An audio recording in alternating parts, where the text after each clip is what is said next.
All right, good morning and welcome to the Haventree Parent Podcast, where we get a chance to talk about something that's as important to us and to you before our kids wake up. Today we're continuing our conversation on homeschooling, and we're talking about how we deal with the expectations of family members and friends and society.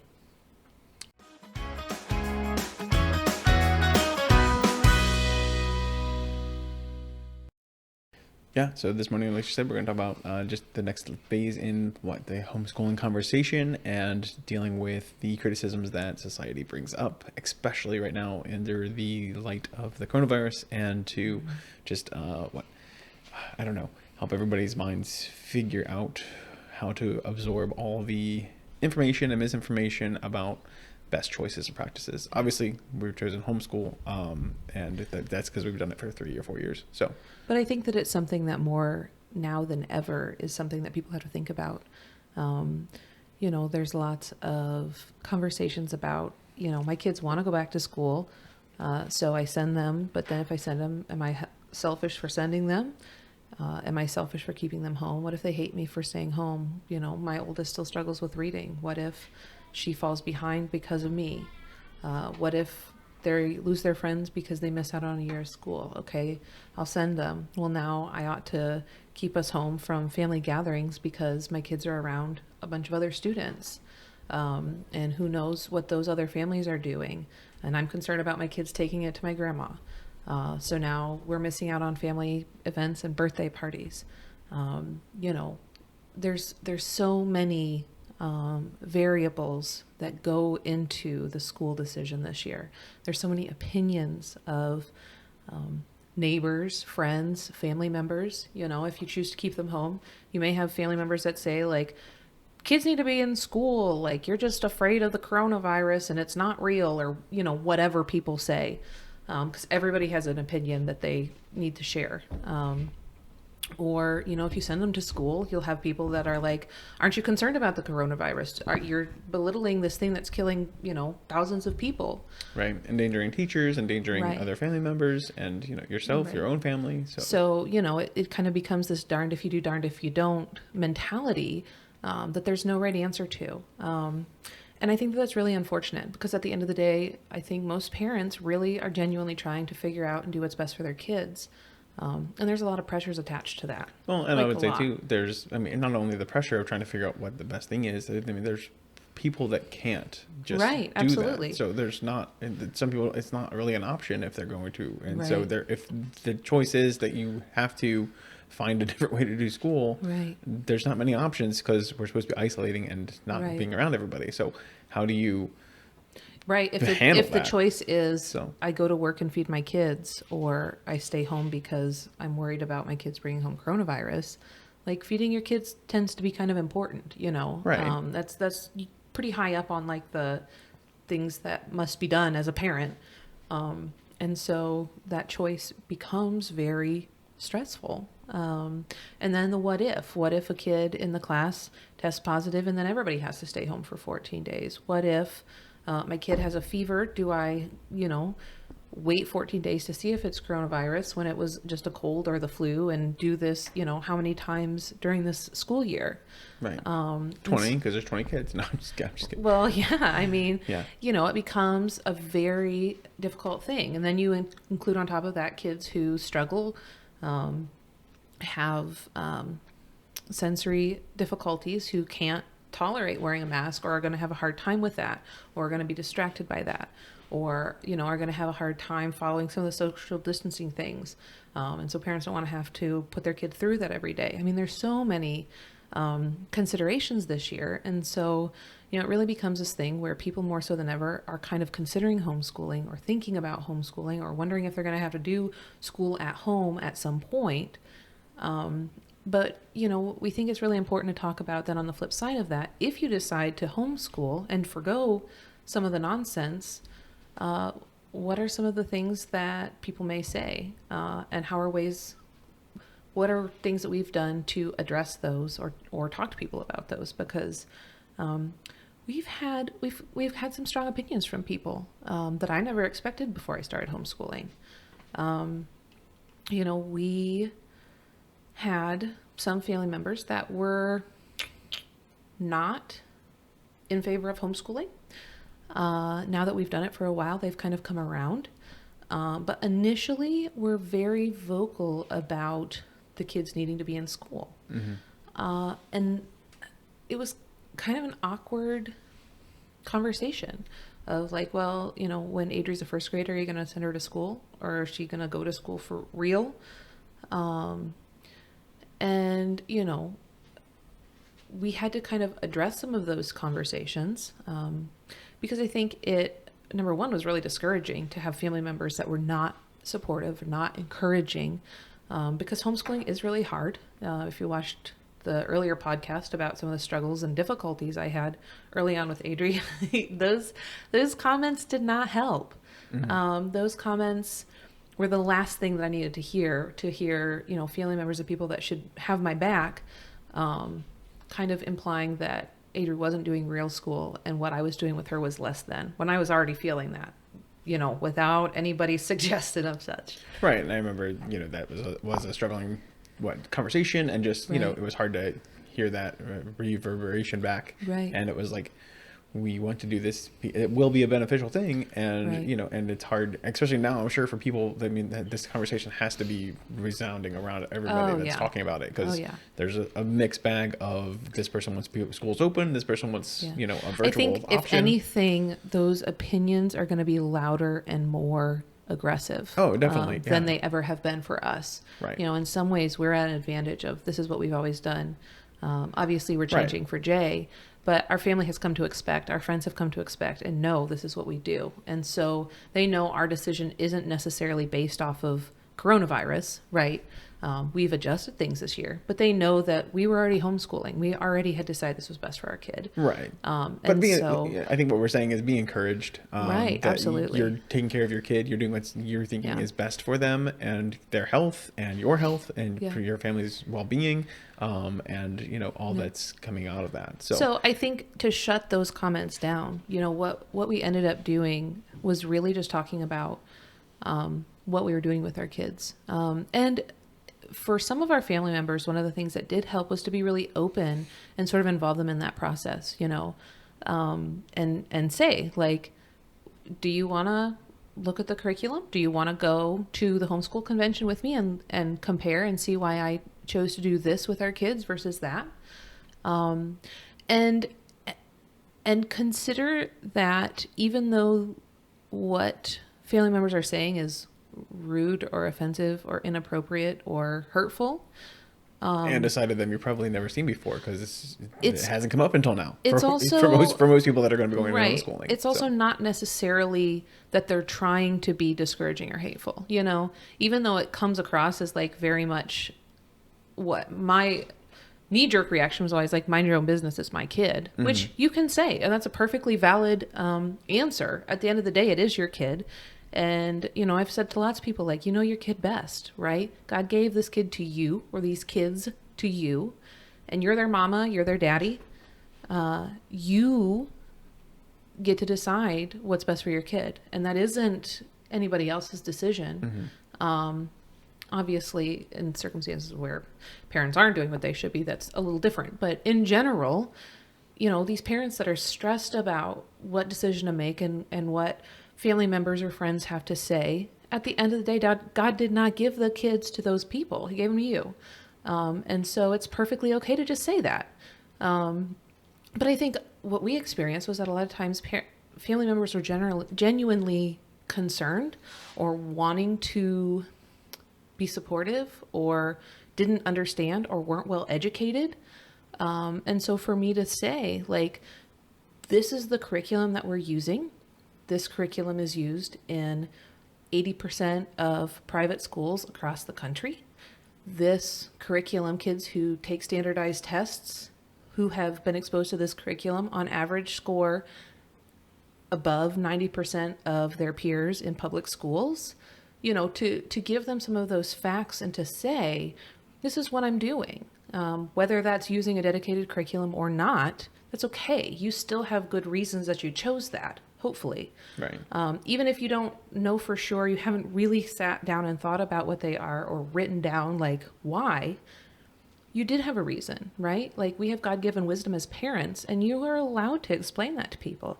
Now, if they continue to persist in that, I think saying, like, at the end of the day, you don't really have to worry about it is totally okay. Right.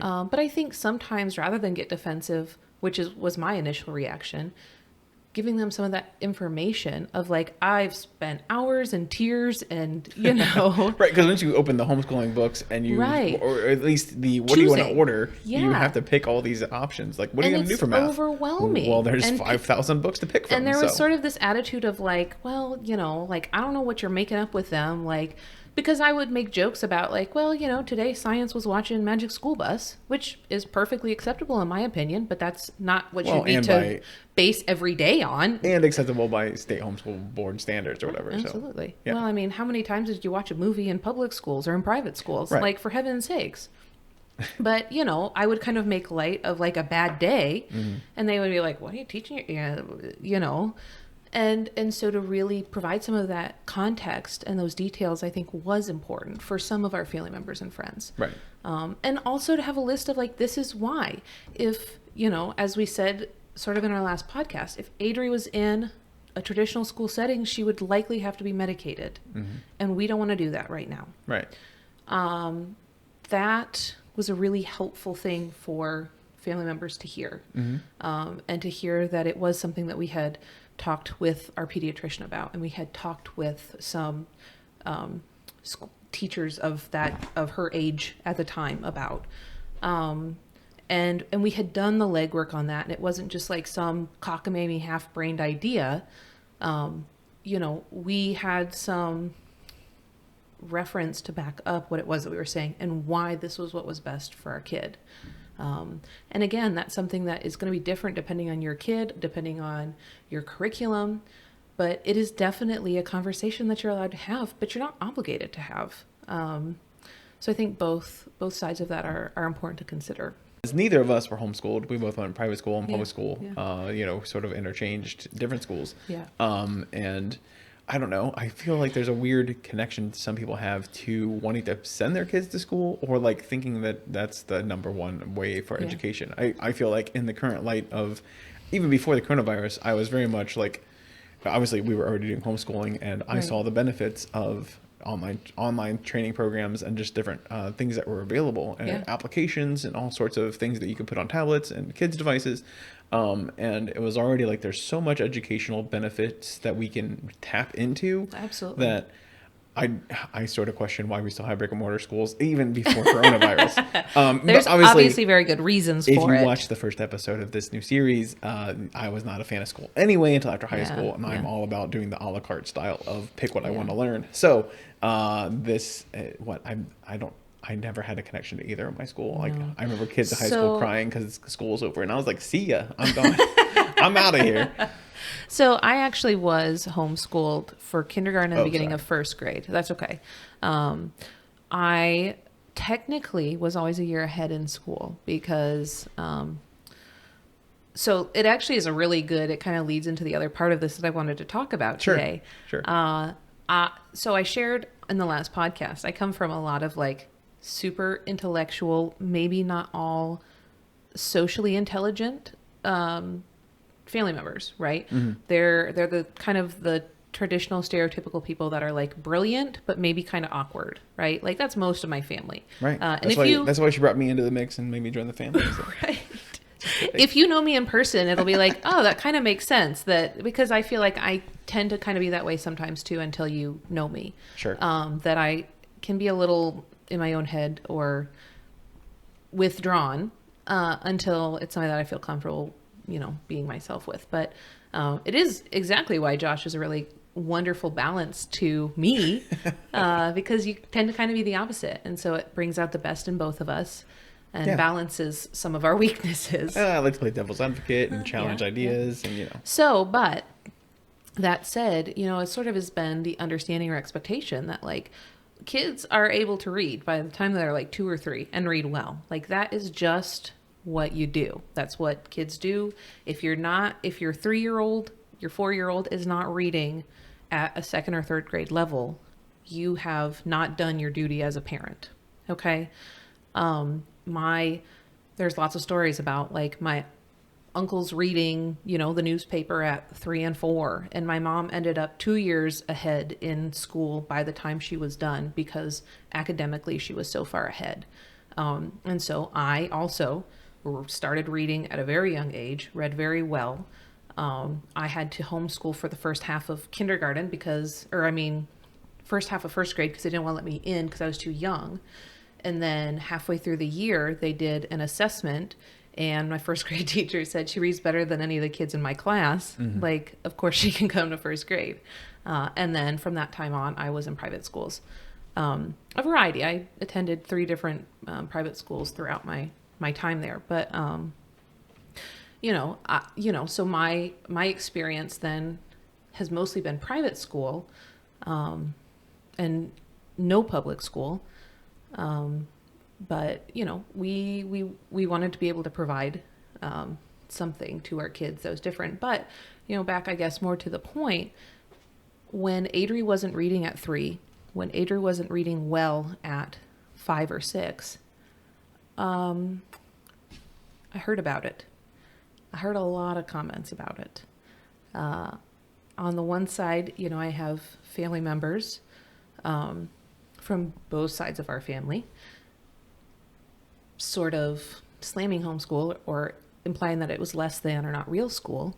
Then on the flip side of that, I have mostly my family members. I don't know that I really heard anything from your family about it, but asking why Adri wasn't reading better yet. Or we would go to family get-togethers and, there'd be people like wanting to be like, come on, Adri, show me how well you can read. Because it was sort of like this badge of pride that, right, because she talked so well and so early, right? So it was and like so, the ability was there. Of course, if you have our blood, you're going to be a brilliant mastermind child, right? And she is. It's just she has to wait till after high school. But in different ways, right? And that's okay. And I remember saying one day in church, in like our Sunday school small group class, I said something about, if Adri doesn't read well until high school, but she is one of the most socially intelligent people that I know, I'm okay with that. Mm-hmm. And there was like a mom next to me that just about died, another homeschooling mom that was like, I have a problem with that, but it kind of was me coming to terms with the fact that just because our kids are smart doesn't mean they're smart in the same way. And that's okay. And Adri does read well now. It's taken a long time to get there, and a lot of practice and a lot of tears for both her and I. And me thinking about both of them trying to do it together. Right. I'm like, come on. But we had that side too of family thinking, they should be at this level if you're homeschooling, right? And they're not. And so we had people that sort of thought that homeschooling wasn't real school. And we had people that thought, if you're homeschooling, your child should already be halfway through college, and neither of those were the case for us. And it fed into a lot of like stress and frustration. Right. So one of the things I think we wanted to mention also was like I said, be encouraged. And I think for this year, for everybody that's trying to dig into homeschooling and the challenges that you're going to face, I think everybody needs a big dose of grace. And like, I think the article that she was reading earlier, just like give anybody that has a kid a hug and tell them good luck with your choices and decisions for this school year, because you're facing a big, it's a big job to educate children. Give yourself grace, give your kids grace, give the people around you grace. But I think on the flip side of that, don't be afraid to set boundaries. We had to kind of say, no, Uncle Ernie. I don't have an Uncle Ernie anymore, so that's an easy name to pick. But like, no, Uncle Ernie, Adri is not going to read to you because it stresses her out, Right. But just to say, no, Uncle Ernie, Adri's not going to read right now. I have something else I need her to do, right? And just to kind of like provide that protection to our kid and emotionally for me to just kind of say, no, we're not doing that right now, or we're not talking about that right now, or do you want to hear my opinion? Because I can give you an opinion, like the explanation, but if you don't want to actually have a conversation, we can be done right now. Right. And that is okay. You can do that in a kind way, right? But stand up for your kids or stand up for yourself. And I think sometimes homeschooling can be so emotional and so stressful, right? That then when you get questions or comments from family and friends, it's really overwhelming. Like you don't know how to say what you want to, or you're caught off guard. And so in the same way to say, be encouraged, that you can, give yourself grace and give others grace and give your kids grace. Also be encouraged in the fact that it's okay to stand up for yourself sometimes. Yeah. It's okay to stand up for your kids and set those boundaries. And I think, honestly, it's really important and healthy to do that. Yeah. So I was going to say, follow our Twitter page for all the, comments and what battle tactic topics that she'll tweet out later. Yeah. But probably more so our blogging page. But we definitely have more to talk about later. But I think you hear the kids waking up. So make sure you like, subscribe, follow, and all those things. And we'll catch you on the next adventure. Bye. Bye.